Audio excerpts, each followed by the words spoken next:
Assalamualaikum warahmatullahi wabarakatuh. Perkenalkan, kami di sini dari kelompok 5 yang dimana beranggotakan Diandra Emily Nayawan, Ernida Sapitri, Hidayatur Rahman, Iin Kusharyanti, Raihatul Janah, Raden Athena, dan saya sendiri Wanda Tazkiyah Hanupus. Ini kami akan mempresentasikan makalah statistik yang dimana bertemakan mengkategorikan uji persyaratan instrumen penelitian atau validitas dan rehabilitas. Di sini saya akan memaparkan materi tentang pengertian instrumen penelitian, yang dimana semua penelitian melibatkan pengumpulan data untuk menguji hipotesis yang telah ditetapkan dalam penelitian tersebut, yang dimana umumnya penelitian ini menggunakan instrumen untuk mengumpulkan sebuah data penelitian, yang dimana menurut Darmadi tahun 2011 bahwa definisi instrumen tersebut adalah sebagai alat untuk mengukur informasi atau melakukan pengukuran tersebut. Baik, setelah ini akan dilanjutkan oleh teman saya. Assalamualaikum warahmatullahi wabarakatuh. Perkenalkan, saya Ernida Sapitri. Di sini saya akan melanjutkan presentasi dari teman saya. Di sini saya akan menjelaskan mengenai pengertian validitas. Jadi, validitas atau kesahihan adalah menunjukkan sejauh mana suatu alat ukur mampu mengukur apa yang ingin dia ukur. Misalkan seorang ingin mengukur berat suatu benda, maka alat ukur yang digunakan adalah timbangan. Jadi timbangan merupakan alat yang valid digunakan untuk mengukur berat, karena timbangan memang untuk mengukur berat.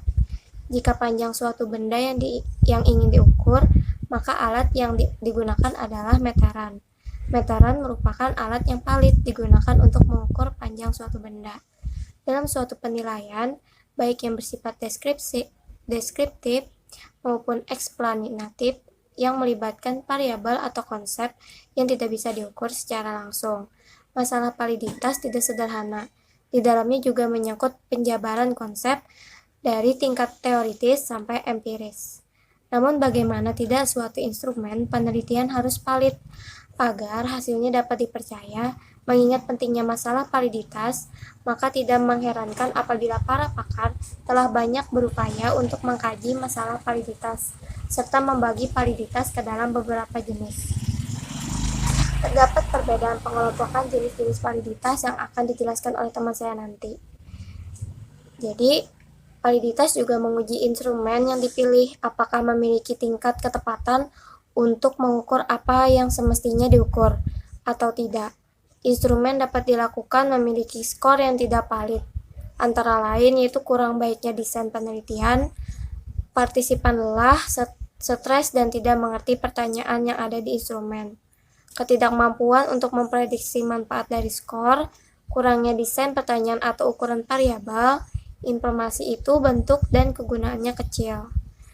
Langkah-langkah kerja untuk mengetahui valid tidaknya instrumen meliputi menyebarkan instrumen yang akan diuji validitasnya kepada narasumber yang bukan narasumber sesungguhnya, mengumpulkan data hasil uji coba instrumen, memeriksa kelengkapan data, membuat tabel pembantu untuk menempatkan skor-skor pada butir yang diperoleh untuk mempermudah perhitungan atau pengolahan data selanjutnya.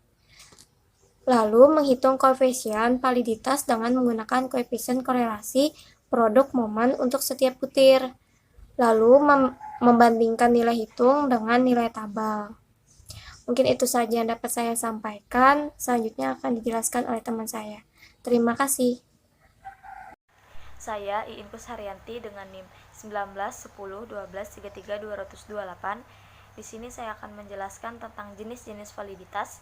Yang pertama ada validitas isi atau content validity.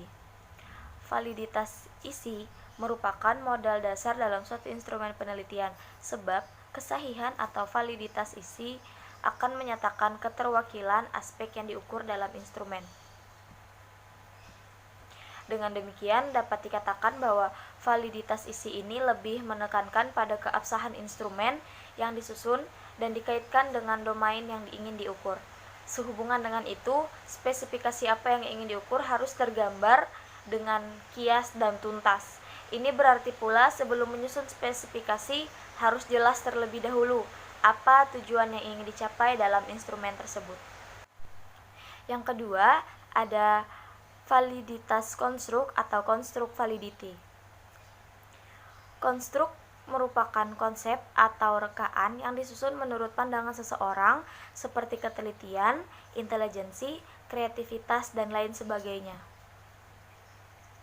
Validitas konstruk lebih menekankan pada konsep seberapa jauh instrumen yang disusun itu terkait secara teoritis, mengukur konsep yang telah disusun oleh peneliti, atau seberapa jauhkah de jure konstruk atau trait psikologis itu diwakilkan secara nyata dalam instrumen.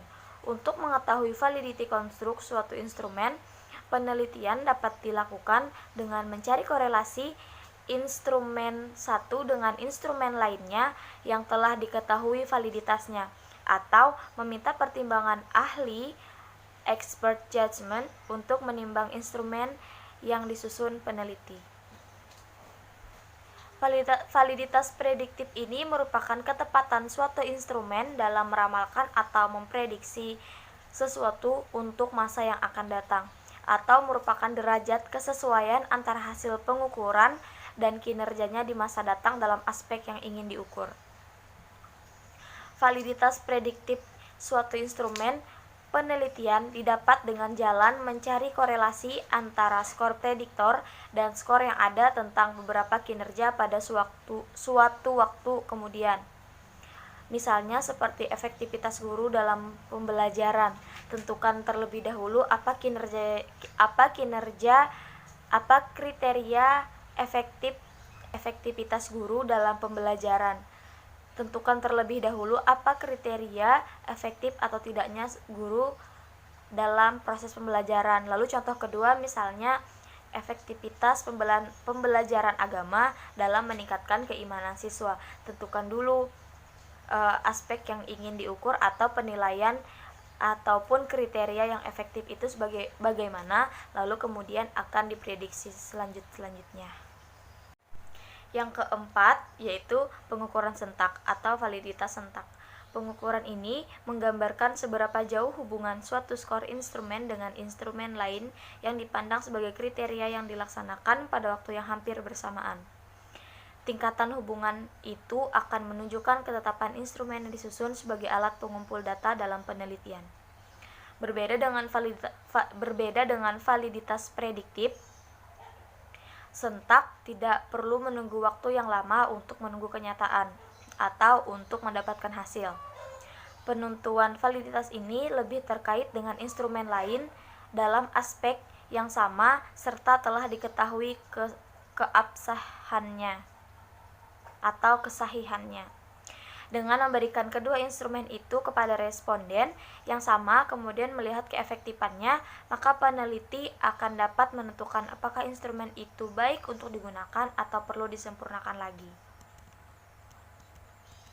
Suatu hal yang perlu diingat bahwa instrumen perbandingan hendaklah benar-benar mengukur aspek yang sebenarnya, bukan hanya face validity. Umpamanya seperti peneliti ingin mengetahui kemampuan intelijensi anak. Untuk maksud tersebut peneliti menyusun tes intelijensi. Apakah tes yang disusun itu valid atau tidak? Maka peneliti dapat menggunakan WISC atau Wechsler's Intelligence Scale for Children sebagai pembaginya. Tadi saya ada menyebutkan tentang fasilitas rupa atau face validity. Di sini saya akan menjelaskan sedikit apa sih itu validitas rupa. Validitas rupa adalah validitas yang menunjukkan apakah alat pengukur atau instrumen penelitian dari segi rupanya nampak mengukur yang diukur atau tidak. Validitas ini lebih mengacu pada bentuk atau penampilan instrumen. Menurut Jamaluddin Ancok, validitas rupa amat penting dalam pengukuran kemampuan individu seperti pengukuran kejujuran, kecerdasan, bakat, dan keterampilan. Saya Radin Athena dengan NIM 19101223220010 akan melanjutkan presentasi dari teman saya. Di sini materi yang akan saya bawakan adalah cara menentukan validitas suatu instrumen. Sebelumnya suatu instrumen digunakan untuk mengukur sesuatu, maka perlu diuji terlebih dahulu validitasnya. Validitas suatu instrumen adalah kemampuan suatu instrumen itu untuk dapat benar-benar mengukur suatu objek atau perilaku yang hendak diukur. Jadi di sini ada cara menentukannya. Yang pertama, ada membandingkan instrumen atau tes dengan kriteria. Dalam hal ini, kriteria adalah instrumen lain yang mengukur aspek yang sama dengan aspek yang ingin diukur. Instrumen itu telah diakui dan diketahui validitasnya. Maksud dibandingkan adalah mencari korelasi atau hubungan dari kedua instrumen itu secara keseluruhan dan akhirnya akan didapatkan harga R atau harga dari korelasinya. Rumus yang dapat digunakan adalah rumus product moment correlation, dapat dipakai apabila N atau jumlah kelompok lebih dari 30 orang dan data yang dihasilkan adalah data interval. Lalu rumus yang kedua ada rumus Spearman Rank Order Correlation, dapat dipakai apabila N lebih kecil dan data berupa data ordinal. Yang kedua ada validitas butir soal atau analisis butir. Validitas keseluruhan soal pada instrumen berkaitan erat dengan validitas setiap butir dari instrumen tersebut. Apabila setiap butir soal yang ada mempunyai validitas yang tinggi dan dalam hubungannya dengan skor total, maka instrumen itu pada akhirnya juga akan mempunyai validitas yang tinggi. Lalu rumus yang dapat digunakan untuk menentukan validitas dari butir tes, ada rumus product moment correlation dan rumus biserial point correlation. Itu saja yang dapat saya sampaikan, selanjutnya akan dilanjutkan oleh teman saya. Baik, di sini saya akan melanjutkan penjelasan dari teman saya tentang pengertian reliabilitas. Dasarnya reliabilitas ini sendiri digunakan untuk mengukur kehandalan sebuah instrumen. Sebuah pengukuran dikatakan handal jika pengukuran tersebut memberikan hasil yang konsisten. Kehandalan merupakan pendukung penting bagi validitas, tetapi bukan start yang cukup untuk mendapat validitas. Dengan demikian, reliabilitas memberi keputusan bahwa instrumen itu seimbang dan konsisten. Peneliti akan memperoleh skor yang hampir sama ketika menguji cobakan instrumen di waktu yang berbeda. Jadi, reliabilitas merupakan konsistensi atau kestabilan skor suatu instrumen penelitian terhadap individu yang sama dan diberikan dalam waktu yang berbeda. Menurut Wrightstone menulis bahwa reliabilitas sebagai suatu perkiraan tingkat atau degree konsisten atau kestabilan antara pengukuran ulang dan pengukuran pertama dengan menggunakan instrumen yang sama. Dapat ditarik kesimpulan bahwa suatu instrumen dikatakan reliable apabila instrumen itu dicobakan kepada subjek yang sama berulang-ulang namun hasilnya tetap sama atau relatif sama. Selanjutnya akan dijelaskan oleh teman saya. Baik, perkenalkan nama saya Diandra Nayawan dan di sini saya akan menjelaskan tentang beberapa cara menentukan reliabilitas suatu instrumen penelitian. Nah, teknik yang pertama adalah teknik Alpha-Cronbach atau koefisien alpha. Nah, instrumen yang reliabilitasnya dihitung dengan teknik ini biasanya itu berbentuk skala. Misalnya, seberapa sering kamu mencuci baju gitu kan, misalnya pertanyaannya. Dalam skala 1-3, misalnya 1 itu berarti tidak pernah, 2 jarang, 3 sering. Atau dengan kata lain, jawaban dari responden dalam instrumen itu menginterpretasikan atau menunjukkan penilaian sikapnya. Nah, untuk tahapannya bisa teman-teman lihat di dalam makalah, yaitu kita tentukan dulu nilai varian setiap butir pertanyaan atau kita tentukan nilai varian nomor 1, nomor 2, nomor 3. Nah, baru tahapan yang kedua kita tentukan nilai varian total. Baru kita bisa menentukan reliabilitas instrumen tersebut. Nah, lalu yang kedua ada teknik test retest, yaitu mencoba satu alat ukur sebanyak 2 kali kepada responden yang sama namun di waktu yang berbeda. Misalnya, ada angket yang hari ini misalnya aku kasih angket ke Radin untuk diisi, kemudian Radin kumpulkan lagi, baru sebulan kemudian aku kasih lagi angket yang sama ke Radin. Nah, jadi itu adalah mencoba satu alat ukur sebanyak 2 kali kepada responden yang sama tapi di waktu yang berbeda. Nah, suatu instrumen itu dikatakan reliable dalam teknik ini apabila pengukuran pertama atau pengukuran keduanya konsisten. Tapi tidak akan reliable instrumen tersebut apabila pengukuran pertama dengan kedua tidak konsisten. Nah, untuk lebih jelasnya tahapan-tahapannya itu dapat teman-teman lihat di dalam makalah.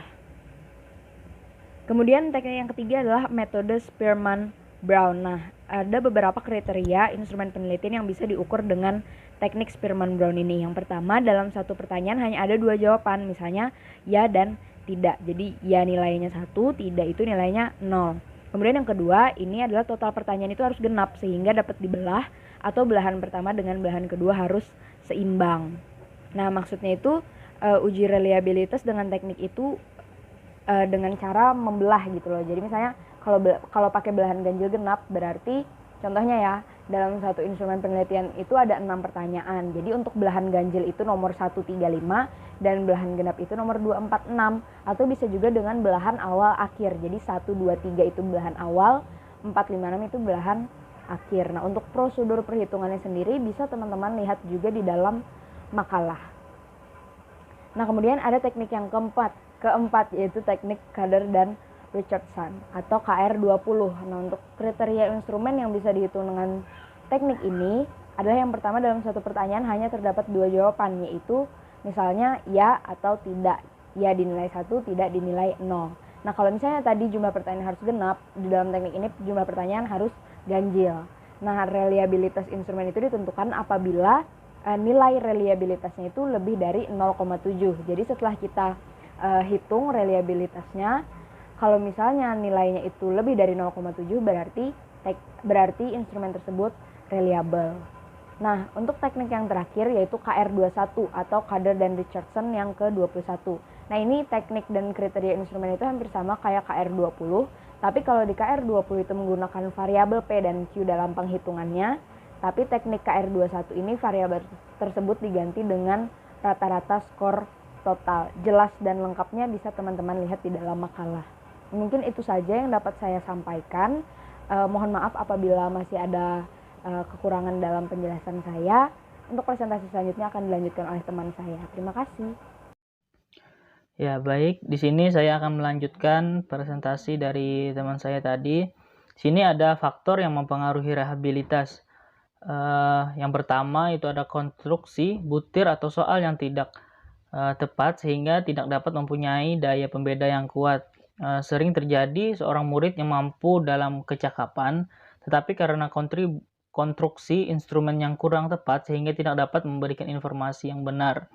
Kedua, panjangnya suatu instrumen akan menurunkan reliabilitas suatu instrumen.